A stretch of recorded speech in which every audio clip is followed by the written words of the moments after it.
Hey everyone, welcome to the third episode of Committed Critics, a pop culture podcast where it's not just committed to our opinions, but also each other. I'm your host, Kevin Lau, and up next we have. Hey guys, I'm Ryan Davis. Hey yo, it's me, Zach. How you guys doing? I'm doing good. How about yourself, man? Hanging in there. Got 1 week till I move into a new place, so looking forward to that. Ooh, Nice. same. Yeah, big adult decisions been happening. Woohoo! That's the best we can do in these trying times. Yeah.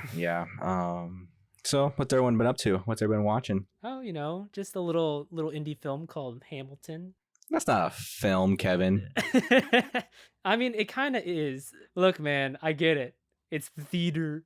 But the footage, the quote unquote film that they put on Disney Plus is pretty good as a film, I would say. Yeah, it works. I feel one of my friends who has seen it live, told me that it's a different experience watching it live than it is to watch it in film, especially for the song "Satisfy" when they do the rewind backward choreography, because you don't really. I got bone pick with that, so keep going. I'll come back to that. Yeah, but like you don't really see the backwards choreography, and there's a lot of editing to it. But I do think in its own right, it is very powerful. Yes, I agree. So it's like, it's not. So when I say I've watched Hamilton, I think I should differentiate between the theater and watching the Disney Plus version. So I'll just call it the movie. I agree. Yeah. It's just it seems like a different experience, for sure, and it's like different tone, but I still enjoyed it. I thought it was really good. Yeah. Like I don't actively watch or go to attend theater, but it's good stuff. I want to see more theater. Okay, so for my end, so I started with listening to like the album on like Spotify and stuff like that, right? And then I went and saw it in person at the Chicago Theater, which it wasn't the original cast, obviously. Right. It was the Chicago satellite performance of it. And so going in there, having listened to like the original performance and stuff like that, it was different because each one did their own take. Like, for example, King George, right? In the film, it's portrayed by Jonathan Groff, who has been in Mindhunter and like Frozen as Kristoff, stuff like that. And then the King I saw in Chicago, like he did a whole like not a dance number during the Reynolds pamphlet, but like he was way more like vivid and was doing crazy shit during the Reynolds pamphlet. Yeah, very energetic. Yeah, he was sitting there like throwing the papers like money. It was fun. Yeah, so like when I first listened to the soundtrack, because I only listened to it once, but like I imagine that's that King role being really energetic is by the tone of the music. I was kind of surprised to see how unenergetic it was in terms of body movement, but I still thought it was really good performance. But yeah, I hear the Chicago crew is pretty good. I hear the Hamilton and Aaron Burr is better in the Chicago cast than the original. Each one has their own flavors, and like each one brings something new to the table, which is very interesting. And like even Lin-Manuel Miranda said it like during like when it was first on like original Broadway, every show was different. So the one we saw on Disney Plus is completely different than the one they did like next week. So I mean, you don't get Jonathan in that next week version of the original cast. You don't have Jonathan Groff spitting all over poor Alex Lacamoire in conducting the people down there. But yeah, going back to Satisfied, I was starting off as like a film per se. The choices they made in the editing and like the like camera like the camera picks, like the choices of shots they went with, I was very like not confused, but I'm like, why did they go with that shot? They clearly had another camera over there. They could have got a better shot like of their faces and stuff like that. And like when Satisfied happened, I'm like, okay, cool, we're gonna see the turntable, everything. And it was just quick cuts. I'm like, okay, I like the quick cuts, but I wish you would have saw more quick cuts of them going back in time. Right. Because you didn't really get the fact they were rewinding. I mean, that was my only gripe with it. I'm just kind of like, all right, whatever. But yeah, just as it went on, it got better with the shot choices. But in the beginning, it was just kind of like, there could be better choices, I guess. Yeah, it's a little rough at the start, I think. Yeah, but it does find its flow kind of basically like right after Satisfy. That's where it finds its flow. Yeah, I agree. Yeah, it's just kind of weird that's the turning point. Yeah, it was weird because like when we first saw like Hamilton like in person, it wasn't like a close up of his face. It was kind of like a weird medium shot. Mm-hmm. And I'm like, okay, like, figure we have a nice, not extreme close up, but like, there's a shot of Burr like in Skylar Sisters. It's like basically like from like the chest up, and I'm like, oh, why didn't we use that shot for Hamilton earlier? I'm just like, all right, whatever. Like, people are getting paid way more money than my dumbass college student having gripes about certain things. Yeah, so Well, I believe it was shot over the course of 3 days, right? I'm pretty sure that was from a live performance. Okay, so it's just one. No, well, is it just one single performance? Because I noticed I thought, when in Satisfied, yeah, Angela has like a corset that kind of like disappears between shots. and Angelica, Kevin, come on. Angelica. I'm Yeah, just giving sorry. you shit. I've only technically listened to it twice over the span I of know. 5 years. I'm just busting your balls right now. I think there's like some other small continuity things that my brain was like, this is a little weird, but then I just kind of like went with it. Interesting. I don't know that for sure. I just assumed it was one live performance because in the beginning it said like a date, and I'm like, oh, okay, it's that performance they recorded. Okay, cool. Right. That's yeah. I don't know. I think we'll Yeah. have to look that one up to be sure. Mm-hmm. But since let's keep things flowing to make sure we don't run out of time. Ryan, what have you been up to? Besides, working the adult life, well, I'm replaying Detroit Become Human, only because in these trying times, I don't know. For some reason, I've heard a lot of people have been replaying Right. it, only because of, with everything going on, with, Black Lives Matter and everything. Everyone's like, what reminds me of this? Detroit Become Human. And after replaying it, I'm like, wow, this really is current day events. But It's problematic from my perspective. I haven't played it fully. I've only kind of like watched gameplays of it, so I can't say fully. I can't fully critique the game. mm-hmm. I just find the concept a little weird when you compare it to civil rights, especially when the protagonists are white. Oh, definitely. Apparently, the guy who plays Marcus is supposed to be black, but I don't see it. Supposed to be. Yeah, exactly. It's like, it's like a whitewashed civil rights movement, I guess. Kinda, yeah.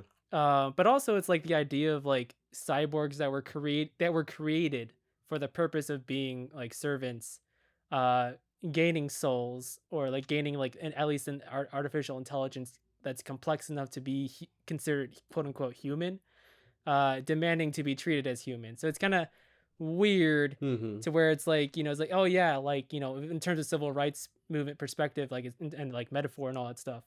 It's like, blacks weren't created to serve. They were people that were captured or sold. It's it's rough. It's a rough metaphor. I don't think it's as good. That's my take at least. My hot take. It's not as good as some people claim it to be, but it is. I enjoy what it is. it. Not as, what were you saying? I was gonna say not as good as the X-Men parallels, but sorry, continue it, Ryan. Exactly. The X-Men parallels are good. I mean, it definitely gives some of it because you can do the whole pacifist or violent revolution type thing. Mm-hmm. But I think I enjoy it more because of I like game choice type or create your own story type games.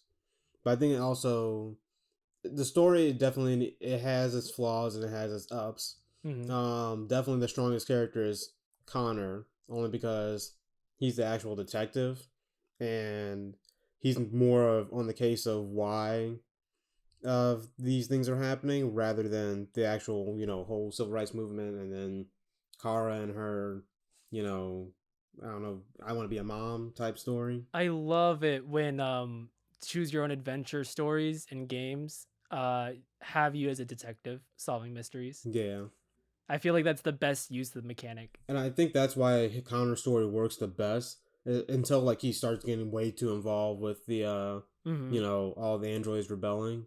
But before then, he's just a detective, and it's like you see how if you don't get the right clues, sometimes you don't find the criminal, sometimes you might fail later on in the story because you don't have all the clues to figure it out. And because there's a whole scene where you just go back to the evidence room and you have to go over all the evidence that you've collected. And if you've done different decisions, you might not have the evidence needed to actually get to where you need to go next. Mm-hmm. So I think if they made a game specifically for detective, it would work much better. So Right, I'm not a 'cause- big. Go ahead, Zach. No, go ahead, Zach.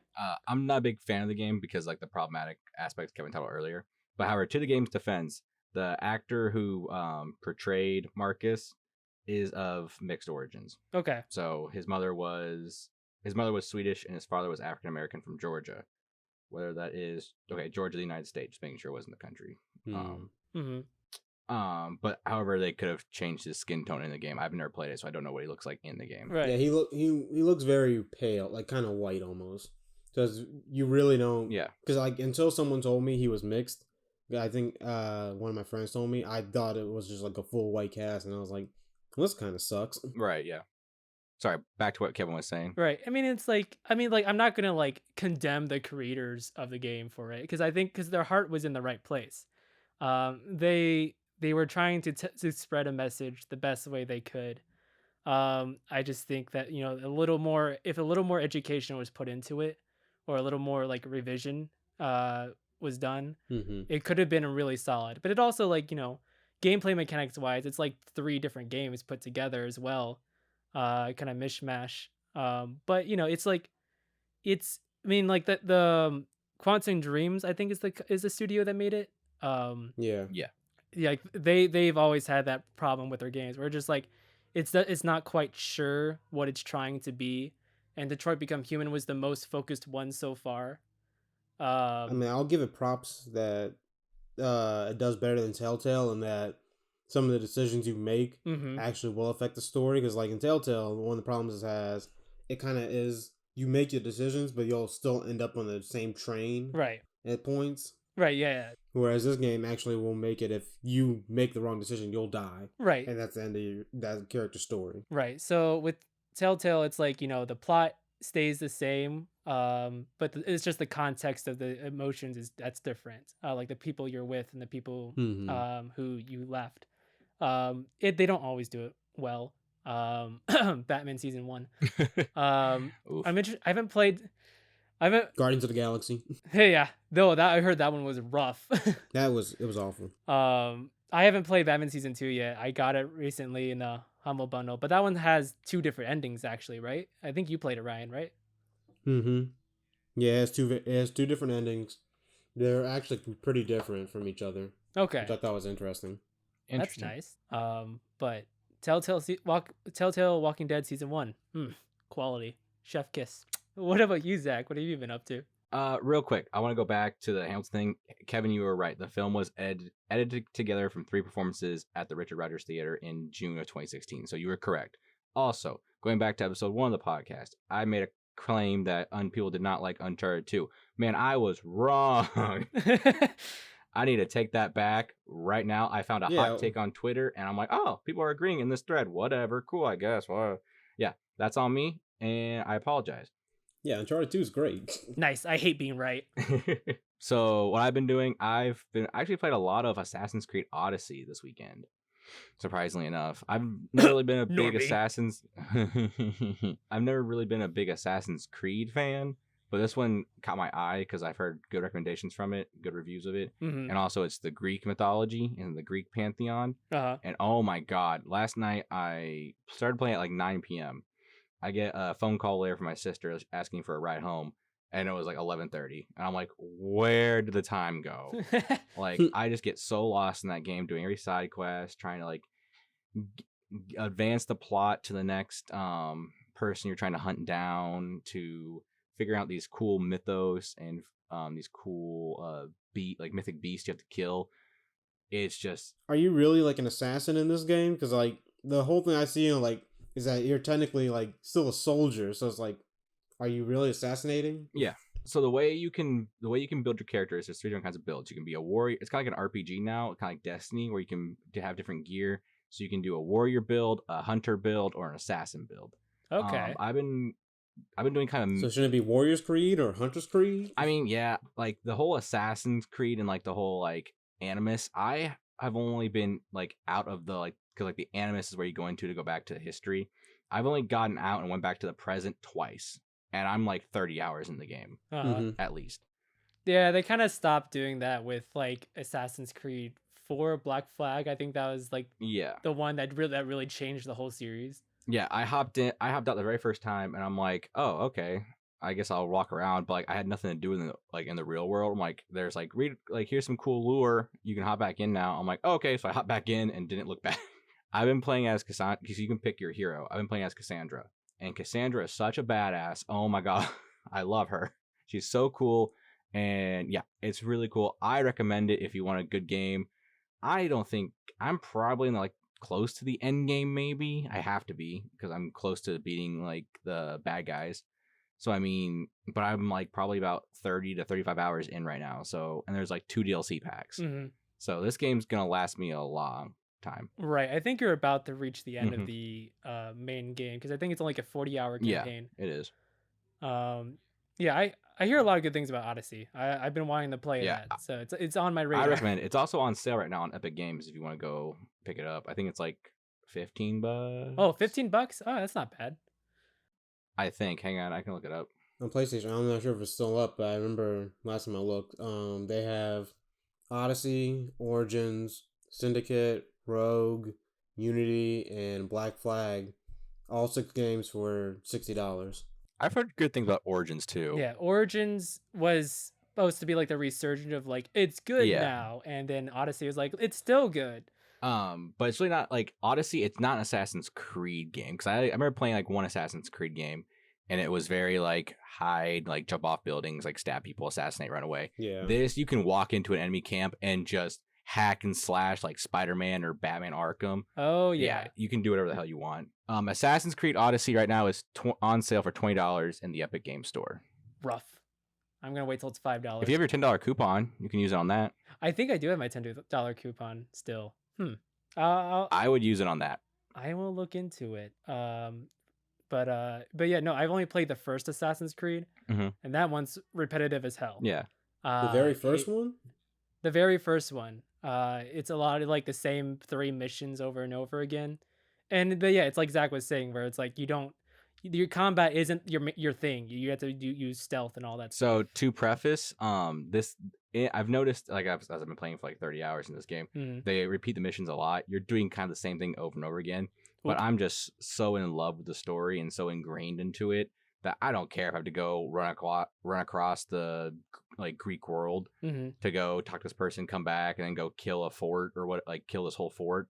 Like it's kind of repetitive if you think about it and like logistically. Right. But man, it's so much fun because each fort you can. And you said there's monsters in it too? Yeah, there's like you can fight like bears and wolves, but like there are like 4 mythical beasts you have to go find and like kill. And then there's also like a whole like side quest where you're like you're with a hunter of Artemis and you go through and like hunt the Nemean lion and stuff like that. Nice. Yeah, I enjoy it a lot. No, so yeah, the first game is supposedly the worst game in the series, and it's like it's very interesting. It's one of those games that like it has promise but doesn't have a lot of momentum to it. Mm-hmm. I know the Ezio trilogy is supposed to be really good. It has to be. They've been remastering it. Yeah, I guess you're right. So I haven't played those yet. Maybe one day. Like it's just on the list of the long list of games that like I'll play these eventually. This game does make me want to get the new one, Valhalla, coming out in the fall, but we'll see how that goes. I'm interested to see how Valhalla is. Their cinematic trailers are great. Oh my god, yeah. I wish they would just make Assassin's Creed movies like that instead of what we got. I still haven't watched the one we got. It looks It's very meh. Like it's a nice action movie, but it isn't. It's not quality at all. It's like basically kind of like one of those dumb sit through it and just watch and be like placated. Yeah. Big ol' yikes. Big yikes. Moving on. Zach. Yes. You said you finished part 1 of Full Metal Alchemist Brotherhood, correct? I did. I don't know if I said this episode, but I definitely told you guys about it. But yes, I finished part 1. spoiler territory, I guess. Ryan and Kevin, you will hate me. I mean, I finished part 1 and I'm like, oh, it kind of ends. I'm on part 2 now. That's interesting. Cool. All right. Like there's no like denouement of part 1 or anything like that. There was no like resolution. It was just, oh, part 2, let's go. Yeah. I'm like, okay, that's kind of interesting. Yep. It just keeps going. Welcome to anime. Yeah. So spoiler territory.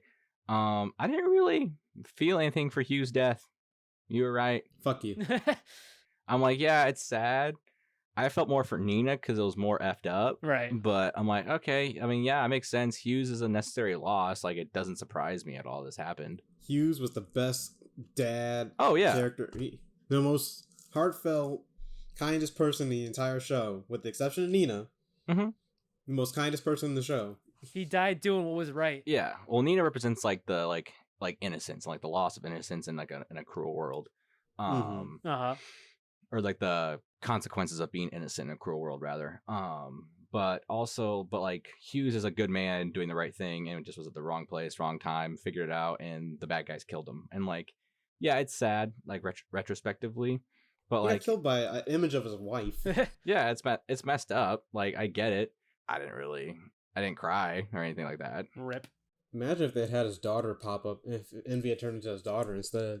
Yeah, no, like I said, it's super sad, and I can't wait to see what happens when Ed and Winry and Al find out. Yeah, I want to see those repercussions. Yeah. Oh, there's going to be repercussions. When Mustang's like, I'm going on a spree, I'm like, oh, let's go Mustang.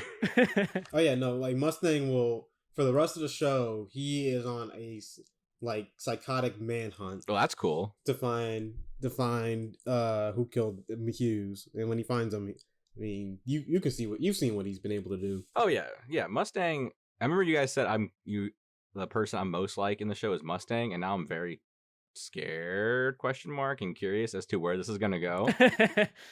But yeah, no. So wait, go ahead, Ryan. I was just gonna ask, like, so when you left off, did you get to Greed at all? Yeah. That was the guy Ed was fighting, right? Yeah. It was homunculus, and it's homunculi is someone who was transmuted.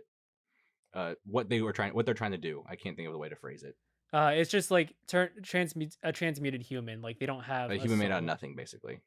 Yeah. So you've met Greed. I met Greed. I met Envy. I've met Lust. I met Gluttony. I think that's it. Did you complete the Greed story, or I finished? I don't think the Greed story is completed. I finished part 1, so I've not started part 2 yet. I won't spoil it for you. Ryan, I know what you're thinking of. Part 2 is when that character comes in. And then, so part 2 finale I feel like is the only one that actually has like a real finale feel to it. Yeah. And it is. I can't wait to hear your thoughts on that one, because that made me feel things. It's really messed up. Well, I'm excited because like I was looking at the episodes. I'm like, all right, you guys told me season 1's or part 1's more of like, oh, recap. Yeah, it was only 12 episodes. But I realized that most of the parts only have 12 episodes. Is that right? Mm-hmm. Okay, cool. That's going to make it a lot easier to digest and to sort in my head. Cool. Yeah. Cool. Yes. No, it definitely goes by fast. Yeah, when it comes to anime, it's not really, the stories aren't really broken up into seasons. It's more like just arcs. Yeah. Sometimes a season ends in the middle of an arc. Yeah. But most of the time, especially now, it's more like they try to do 2 arcs a season. Fullmetal Alchemist, the way the manga was written, there's not really arcs per se, but instead it's really serialized, just one big story plowing through. Okay. It's hard to really pinpoint of like what arcs are which. Right. Yeah. And where they begin and where they end, because they kind of overlap each other. Really, like when it comes to Fullmetal Alchemist, it's more like the fights. Like, it's like who are they fighting in these few episodes? Who are they fighting in these few episodes? Right. Ryan, what are your thoughts on that? I mean, I kind of agree with that, because it's like you could try and split into arcs, but like like you said, they overlap because there's so many different characters doing different things, so you can't really say, because two sets of characters might be doing different arcs.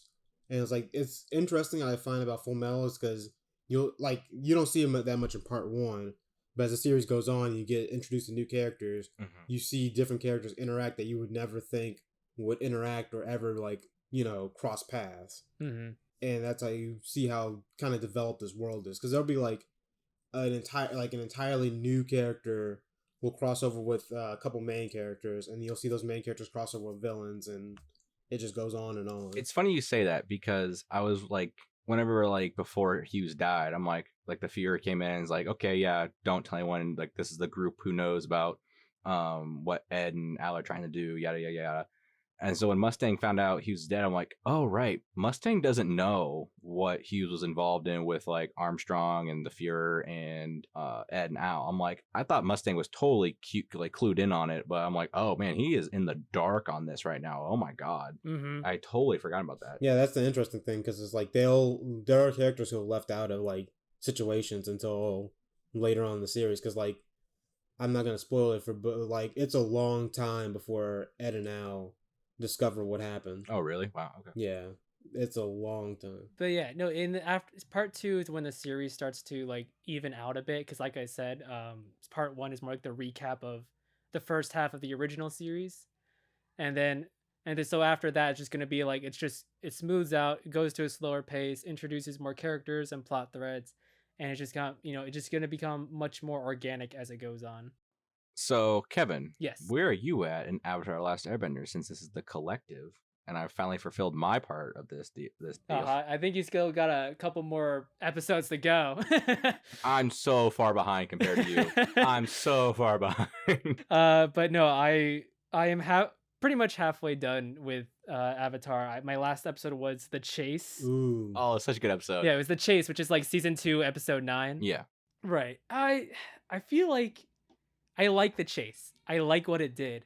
I didn't like how it worked as an episode, but I liked how it worked as a part of the series. Mm-hmm. I love that. Just the end team up though to get Azula. It's so satisfying. Yes.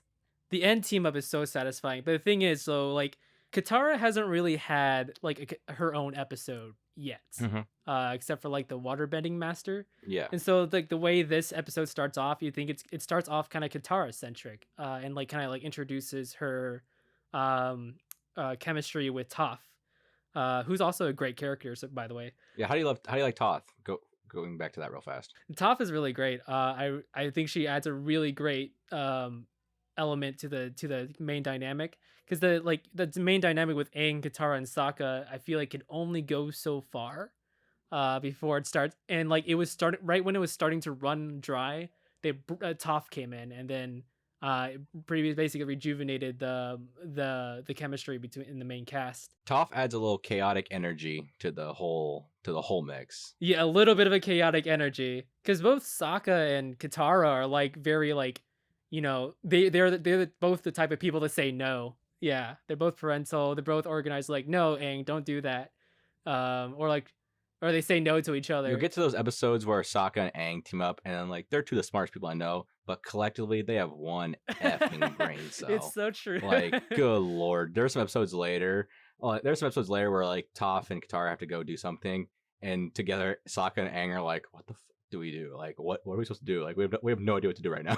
Yeah, dude. Like in Sokka, there's technically been 2 Sokka centric episodes so far, and both times Sokka is like a very capable person. Yeah. I think the Chase is more or less kind of Sokka centric towards the end, especially like with the fight between Ty Lee and May.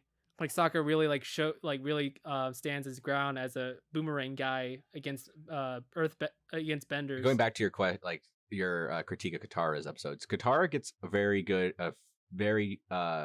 a couple strong episodes in season 3 and a couple in season 2, but they're more in season 3 is where she starts to shine. She's definitely more prominent now in season 2 than she was in season 1. Season 1, it really felt like she was just there. And then there was like the episode where Aang learned firebending. It felt like she was there just to get hurt. Yeah, season 1 of Avatar is kind of like it's a new hope of like the series. Yeah, it's there to introduce you. It's kid friendly. It's fun. There's not a lot of depth to it really, but I think you'll really love season 3, Kevin. Okay, I think you'll like season 2 because that's when it also starts. That's when it makes that transition to being darker too. Especially because after seeing, Kevin, I know you mentioned to us your favorite episode was Zuko Alone. Oh, so good. Yeah. So Zuko Alone, that was the one that's like, it's surprising. I was watching him like, this is surprisingly mature for a kid's show. Like there was a huge like jump to that in tone, and I love it. I want to ask, do you understand what happened between his mom and like his father and his grandfather? Okay, so like his grandfather was dying, and so his father had to take the role of as the Fire Lord Nation guy, and then like obviously his father kind of hates Zuko for being a weakling, and of course Azula is more like in her father's footsteps, so she's nuts. And Well, she's nuts. Something is wrong with that She's child. crazy and she needs to go down. She's a really good villain though. Like I stand by it.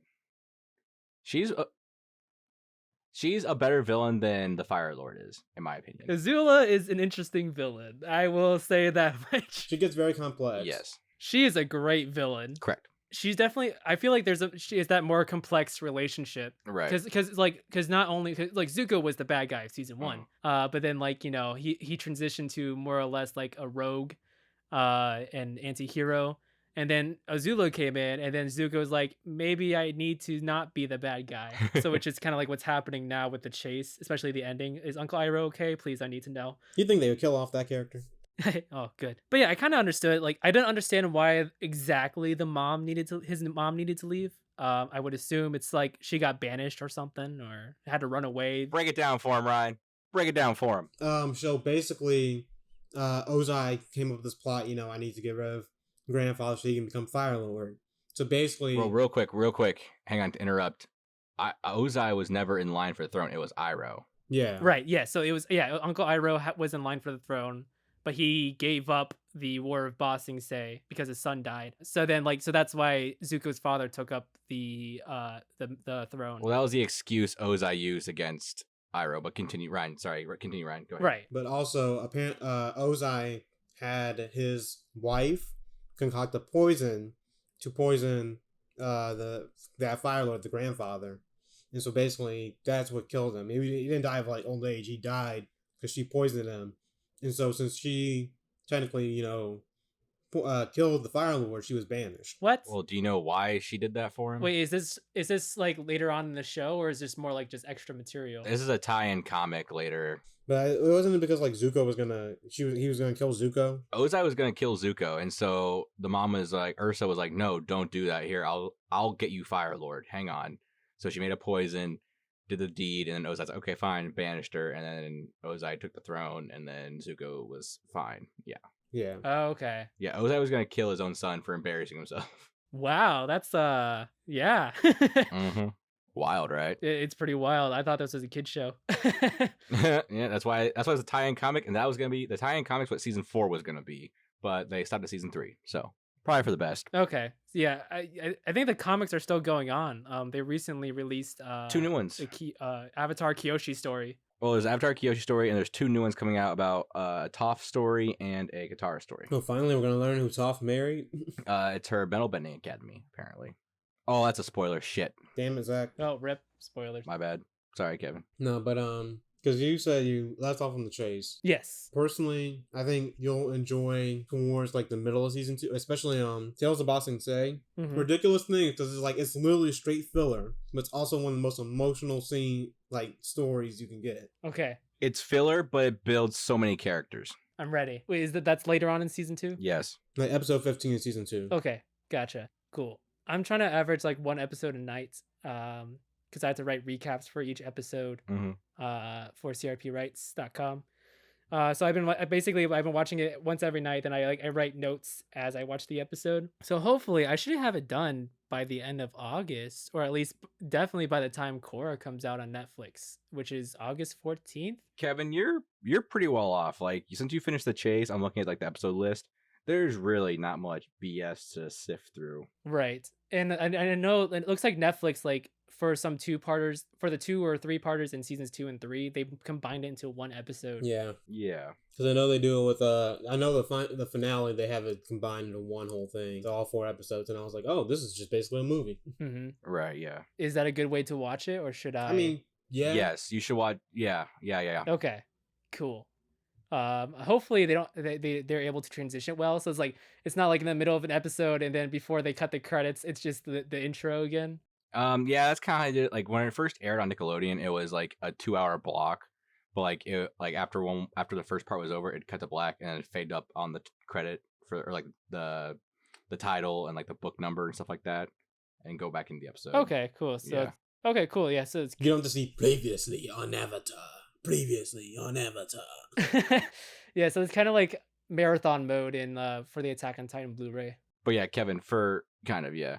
So when you're watching the season 2 finale, watch the 2-parter Mhm. at once. And when you're watching the season 3 finale, like the series finale, watch all 4 of those parts at once. Right. And then there's the mid-season finale of season 3. Right. There's 2 parts. You'll know which ones they are when you get to them. I'm not going to say the name of the episode to spoil it. Mhm. But watch those 2 at the same time. Yeah, too. I think, like I said, seasons 2 and 3, I don't see the part 1 or part 2 in the titles. I just see the runtime. Okay.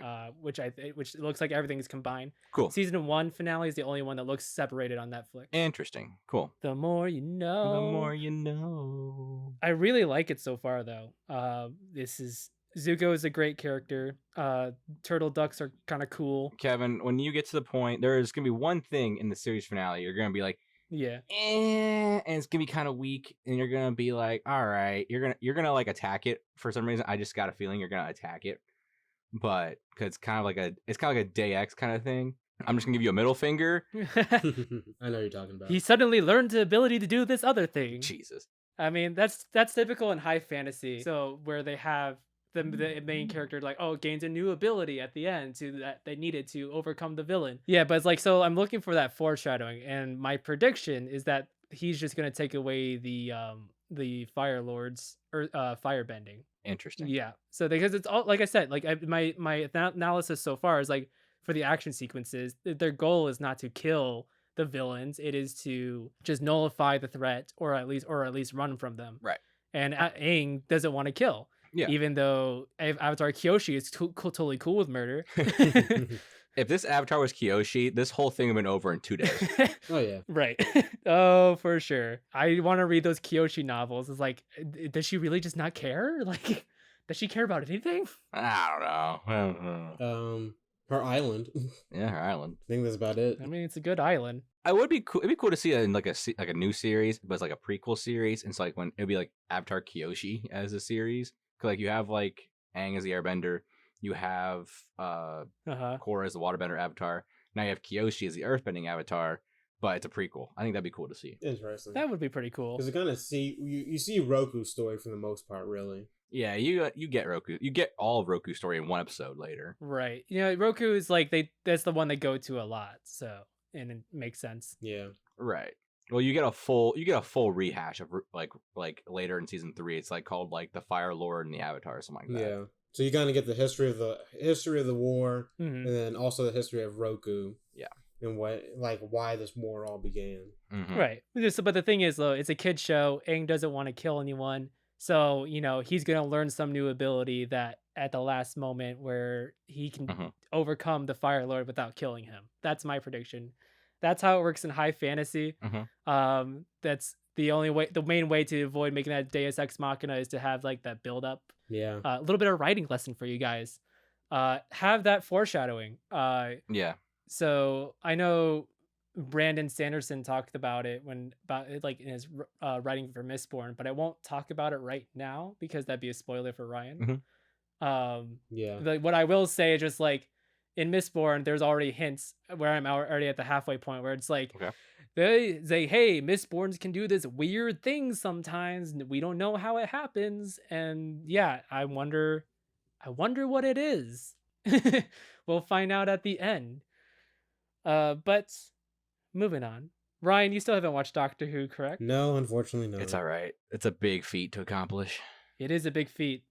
It is very like, it's kind of intimidating, honestly, to be like, I always feel scared to recommend Doctor Who to someone because I feel like they will look at it and they're like, I don't understand what's happening. Kevin, can I ask you a question? Yeah.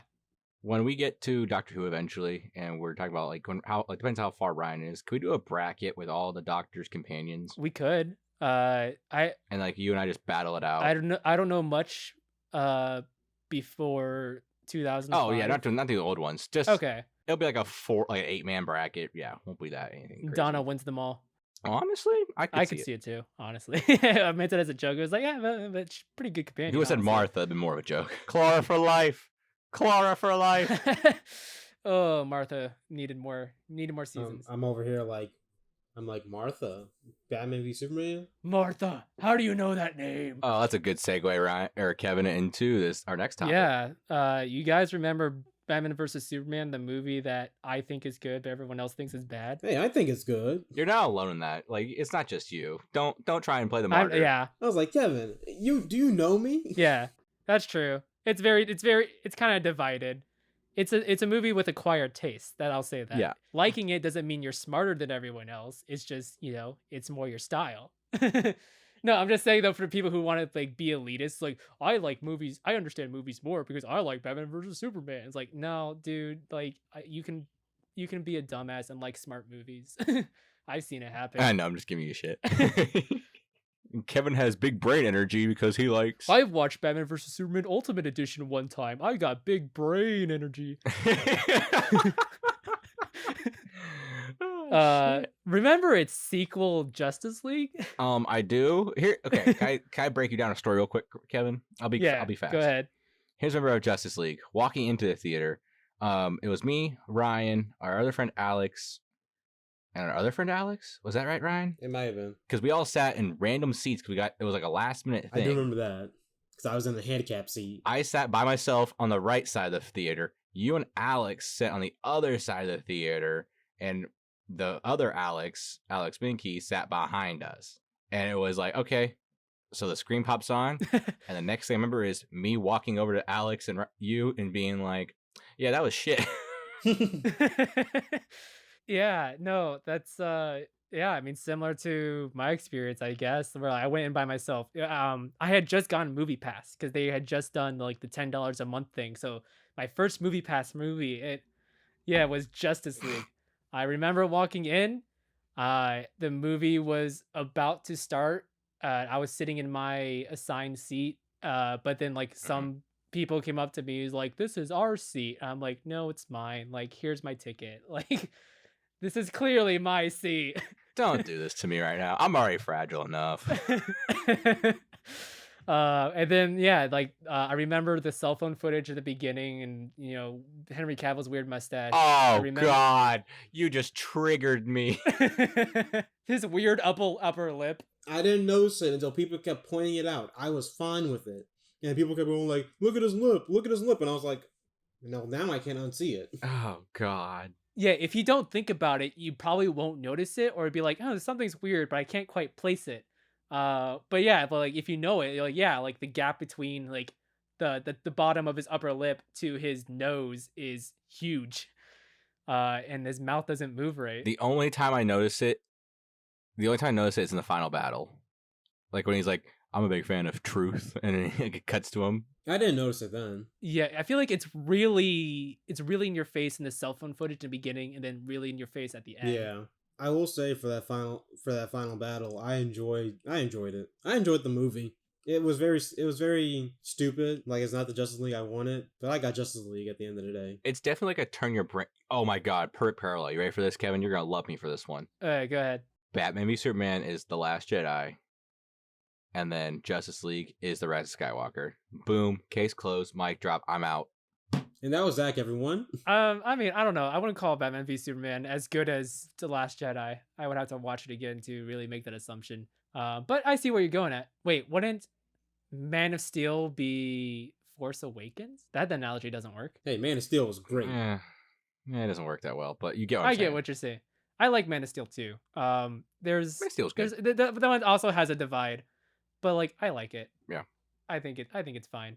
But anyway, but yeah, Justice League. As you guys listeners know, Zack Snyder was originally signed on to direct Justice League. He shot the movie. His daughter unfortunately committed suicide, so he left the movie for personal reasons to heal with his family.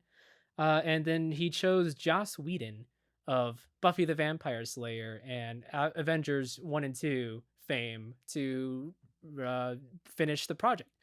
And what happened was, did he choose them? Zack Snyder chose Joss Whedon, I believe. I believe it was like, okay, so it wasn't the studio choosing for Zack? Well, I think the studio picked, like, Joss Whedon expressed interest in finishing it. I think the studio even like reached out to him about that, and then Zack Snyder gave the final yes, like let this guy finish it. Okay. Cool. There was a bunch of reshoots that happened. It was when it was originally reported, it's like, oh, it's gonna be like some minor reshoots because obviously that's normal in like big budget movies. Like you're gonna have to reshoot some things, Right. and you have the money to do so.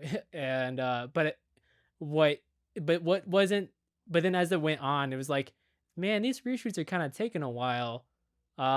What's happening? So then the final product that we saw in theaters that we all hated except for Ryan, but respectfully I can understand Ryan's opinion too, because it's fun to watch. It's a definitely turn your brain off movie, like Zach said. The Flash was the only good character in it, but it was a mess. And it was hard to tell if how much of it was Zack Snyder's original vision, and how much it was Joss Whedon's new vision, especially when Joss Whedon got a writing credit on it. And it's just like a lot of the footage, when you compare it with the first trailer, like it looks very flat, or the color palette is different. There are some scenes that were that intercut. I feel like they intercut the original shoot and the reshoot, and you can tell the color grading was a little bit different too. That's just my eyes that saw it. I don't know if anyone else noticed that. Well, the color grade, you can tell the color grade from the trailers and stuff like that. Like the original trailers that came out. Oh yeah. Like the final battle is like blue almost, and when you go and watch it in the original cut, it's red. It's like, what the hell? Like, Jesus. Yeah, I didn't like that about it. I also didn't like I don't know. It seemed very campy at the end. Yeah, I agree. Right. No, at the the end product was a very campy movie. That feel like it was a tone shift from the last movie for sure, but it didn't feel organic. Well, like I felt it was like straight up like when they were doing it, it kept switching between like they wanted to be dark, but they didn't know how to. Like Batman on the ground being like, "Oh yeah, I definitely felt that." Oh yeah, that one was like, wow, this is a weird joke to have in a movie, especially if Batman of all people make it. Well, the weird thing is, like in the comics now, like the most recent comics, Batman has been known to crack a little bit more jokes lately. So it's like it's more. So I'm like, okay, that was fine. But the problem is, one, we got set up with this Batman back in the last movie, and this Batman just murders people. Let's be honest, he murders people. Mm-hmm. He was blowing cars up. He was throwing boxes at people's heads. Yeah, they're dead. 100%. Mm-hmm. But he wouldn't murder Lex Luthor.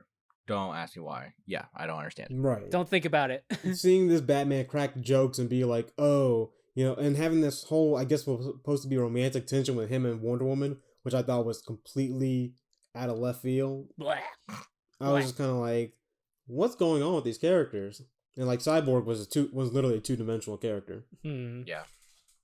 But like Kevin said, Flash was the best character. I enjoyed Aquaman. The sad thing is, Cyborg and Aquaman are just really like plot pieces. Oh, yeah. Like they need Cyborg to fix the box, and Aquaman's there just to hold like for his strength. That's it. Yeah. That's all they're there for. Like they could have had a better line, and they could have had Green Lantern. I think Green Lantern was originally planned. I think he was. I think he's going to be in the Snyder cut. Ooh. But reverting back a little bit, we spent a little bit too much time on that. Yep. But Joss Whedon's career, well, I can't wait to see how that develops even further. Yeah. So Ray Fisher, the guy who plays as Cyborg, came out on Twitter a couple weeks ago, as of recording this, saying that Joss Whedon was very unprofessional on set. Then Kevin Smith, who is a renowned comic book geek and filmmaker, he also like kind of voiced kind of like his experience on when he visited the Justice League set with Joss Whedon. There was a lot of trash talking about like Snyder's vision. Joss Whedon saying that like his vision's gonna be better, and he was being enabled by the producers Jeff Johns and John Berg. But going on to like there's an article by The Cut that kind of lists Joss Whedon's like history of misconduct. It's not the first time something like this has happened, whereas Joss Whedon has like a public persona where he's a humble feminist. Right. But if you like kind of look at it, like his past work, especially like Dr. Horrible's sing-along blog, it's not really there. And it seems like the turning point was like in season 4 of Buffy the Vampire Slayer, where he suddenly became very egotistical. And this is the time where Buffy the Vampire Slayer just hit it really big. It is mainstream. Season 3 was like one of the best like TV seasons ever produced. and heralded by critics and audiences alike. Um, so like he James Marsters, the guy who plays a Spike in Buffy the Vampire Slayer, Ryan knows him from the show Runaways, correct? Mm-hmm. Yeah. So Spike became a very popular character in season 4 of with audiences. Like he was introduced in season 2, and audiences kept demanding that like he come back because he's like really good. James Marsters said on Mike Rosenbaum's podcast. Mike Rosenbaum played Lex Luthor in Smallville. Love that podcast. Highly recommend it. Sorry, go ahead. Yeah, no. So James Marsters was saying like his one experience with Joss Whedon, where it's like Joss Whedon kind of cornered him. He's like, I don't care how popular the character is. This is my show. We do what I say, and it's kind of like in a threatening way. Oof. Yeah. And then there was also reports of the stunt doubles in season 4 of Buffy, where it was a couple that they met on season 1 of Buffy, and then like they were married by season 4, the production. Right. And Joss Whedon just kept kind of just berating them, did not wanting, kind of like trying basically ruin their relationship. He didn't feel like that personal and work should be mixed, and which I mean I kind of get that, but not to this extent, of course. Right. Yeah. And then but basically like Joss Whedon was not cool with their relationship. And then with the show Angel, which is a spin-off of Buffy, Charisma Carpenter, who plays Cordelia Chase in both Buffy and Angel, she became pregnant towards the end of the series, and Joss Whedon just was not cool with it. So he kind of he wrote her character out, but like didn't do the character justice. He just kind of like it was according to Charisma Carpenter, it's like like it seemed like his anger for her leaked out into the script as he wrote her out of the series. So a half-ass write out, basically. Basically, yeah. She came out saying that she was cool with it and that all was forgiven. But at the time, it was obviously rough. But it's still it's still obvious that like his private persona is different from his public one. But anyway, how does this relate back to Justice League, for example? Oh yeah, so with Ray Fisher just coming out saying, we were mistreated on set. So it was Zack Snyder as a director, according to Ray Fisher. He talked about it earlier I think it was yesterday at Justice Con, during a panel, because Comic-Con's going on right now as we speak. Oh, is it? Yeah, believe it or not, it's all online. It's all virtual, yeah. So there was a question on the panel. It was like, what was it like? What was the difference between like working with Zack Snyder and Joss Whedon? And so like he started off saying like, so there's still no real details of what happened on that set. But according to Ray Fisher, a process is being undergone to bring those to light.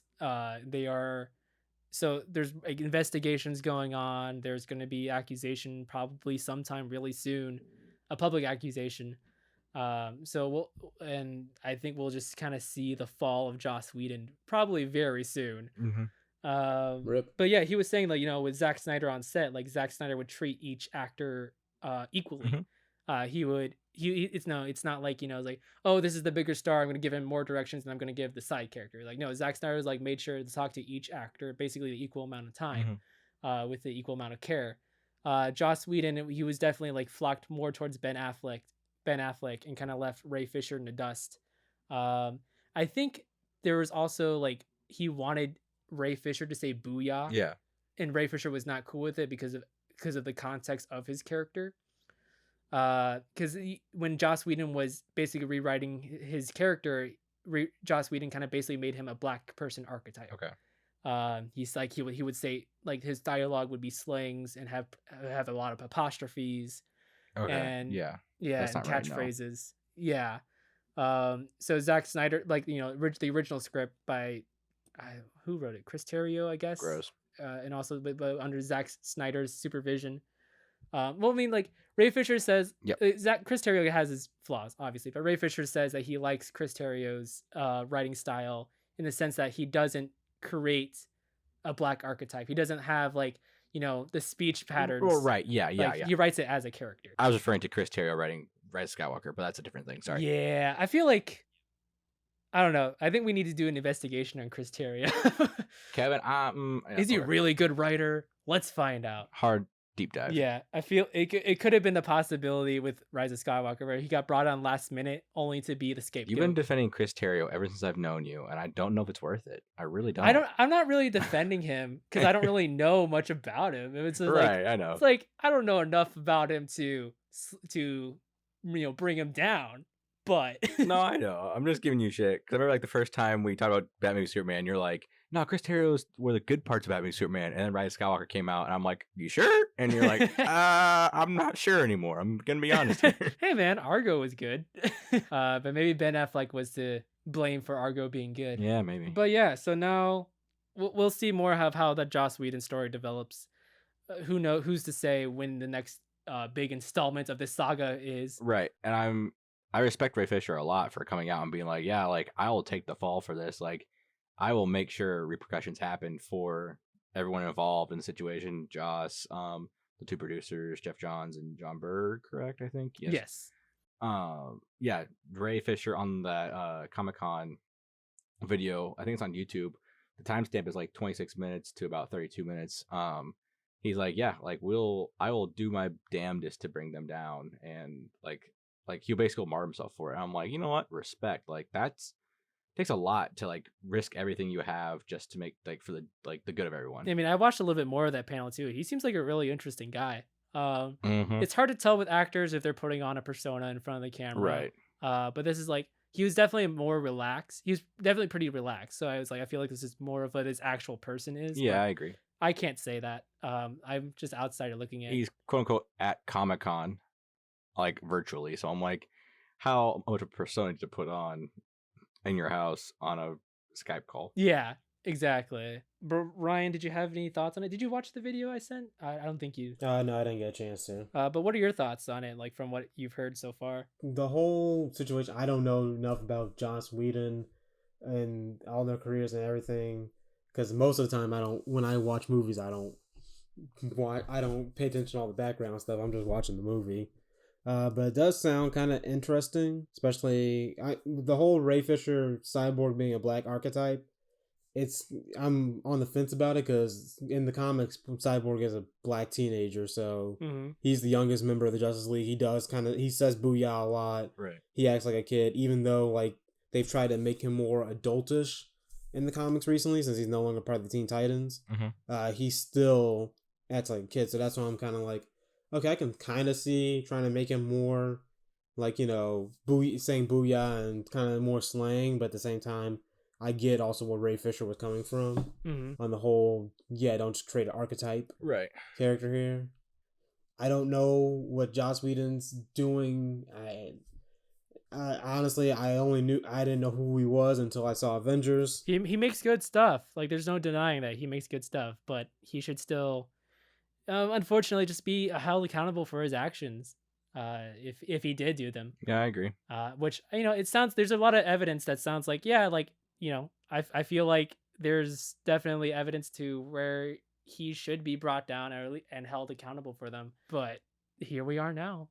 Ray Fisher leading the charge. Go Ray Fisher. But that is all the time we have for today. We like talking about ourselves and our ideas and how committed we are to each other and them. You can find us on Twitter at CommittedCrits. That is Committed CRITS. The link to our Patreon is below in the description. Our goal is $10 a month just to pay for Podbean so we can be on your favorite streaming platform. Wouldn't that be nice? It must be nice to have Washington on your side. Have those Washingtons on your side. Having all those Washingtons, so those dollar bills. Next week, not next week, 2 weeks from now, Ryan and I should have Mistborn done by then by Brandon Sanderson. I like it so far. What about you, Ryan?